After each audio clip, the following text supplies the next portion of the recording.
நான் நினைச்சு கூட பார்க்கல நண்பர்களே, யூடியூப் வீடியோவை பார்த்து நம்ம நாய்க்குட்டியை ட்ரெயின் பண்ணா அது ஒரு நாள்ல ஈஸியா கத்துக்கும் அப்படின்ட்டு. பட் இது எல்லா நாய்க்குட்டிக்கும் ஒர்க் ஆகுமான்னு தெரியாது. பட் ட்ரை பண்ணி பாக்குறத தப்பு இல்ல தானே. வெல்கம் டு நான் நாய் வளர்க்க போறேன் எபிசோட் 33. இவன் ஒரு 4.5 மாசம் குட்டிங்க. எப்பயாவது வாக்கிங் கூட்டு போவேன் பார்வை மேல இருக்க பயத்துல. பட் கூட்டு போறப்பலாம் எய்தர் என்ன முன்னாடி இழுத்துட்டு போவான், அப்படி இல்லைன்னா பின்னாடி ஆடி செஞ்சு வருவான். நான் போற வாக்கிங் ஸ்பீடுக்கே அவன் வரமாட்டான். நான் இந்த சைடு திரும்பினா அவன் அந்த சைடு திரும்புவான். இந்த மாதிரி நிறைய கன்ஃபியூஷன் நடக்கும். நான் ஒரு வீடியோவை பார்த்து அதை விடாம இவங்கிட்ட ட்ரை பண்ணி பார்த்தேன். இப்போ ஆல்மோஸ்ட் எனக்கு பேரலா நான் லீஷை பிடிச்சி இழுக்கணும்னு கூட அவசியம் கிடையாது. லூஸ் ஆகட்டாலும் அப்படியே சைடு வாக்லேயே நடந்து வரான். லைட்டான அளவுல லீஷ் புல் கொடுத்தா நம்ம நிக்கணும்ன்றது அவனுக்கு தெரியுது. அதுக்கப்புறம் கோன்னு சொன்னா திரும்ப என் கூட நடந்து வர ஆரம்பிச்சிருவான். மோர் இம்பார்ட்டன்ட்லி நான் என்ன ஸ்பீடுக்கு நடக்கிறனோ அதே ஸ்பீடுக்கும் அவனும் சைட்ல நடந்து வரான். இதை நான் எப்படி பிராக்டிஸ் பண்ணேன்னா, நான் அவன் கூட நடந்து வந்துட்டே இருப்பேன்.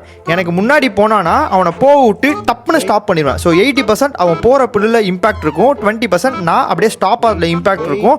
டபக்குன்னு ஐ மீன் கழுத்து உடையிற அளவுலாம் இல்ல, பட் அந்த ஒரு ஸ்டாப்பேஜ் சொல்றேன். இதே மாதிரி அவன் எனக்கு பின்னாடி நடந்து வந்தாலும் ஒரு அமௌண்ட் ஆஃப் லீஷ் புல் நான் கொடுப்பேன். கட்டத்துக்கு மேல நம்ம ஆட்டிக்கிட்டு முன்னாடி போனா டபக்குன்னு கழுத்துல ஒரு இம்பாக்ட் உள்ளதுன்றது தெரிஞ்சோடனே அவனுக்கே அது புரிய ஆரம்பிச்சிருச்சு. இப்போலாம் நான் வாக்கிங் அப்போ என்ன ஸ்பீட் நடக்கிறனோ அதே ஸ்பீட்ல தான் அவனும் எனக்கு கரெக்டா சைட்ல நடந்து வரான். நான் லீஷை இழுத்து பிடிக்கணும் கூட அவசியம் இல்ல, பரமபிதா மாதிரி கையை நீட்டிக்கிட்டே போறேன் பாருங்க. இப்போதைக்கு லீஷ் போட்டு இவனுக்கு அதை பிராக்டிஸ் பண்ணிருக்கான். பிகாஸ் அப்பப்போ முன்னாடி போவான், பட் லைட்டா புல் கொடுத்தா அவனுக்கு புரிஞ்சிடும். இது லீஷ் இல்லாம பிராக்டிஸ் பண்ணணும். அதுக்கு ஏதாவது 4-5 வீடியோவை பார்க்கணும். நீங்க சொன்னுங்க நண்பர்களே, உங்க நாய் வாக்கிங் கூட்டு போறப்ப முன்னாடி போகுமா பின்னாடி வருமா இல்ல இந்த மாதிரி சைட்ல மாசா வருமான்னு. நான் ஏதாவது இதுல தப்பு பண்ணியிருந்தாலும் ப்ளீஸ் மறக்காம கருத்து சொல்லிட்டு போங்க. நீங்க சொல்றதை வச்சு நான் என்னைக்குமே கத்துப்பேன்.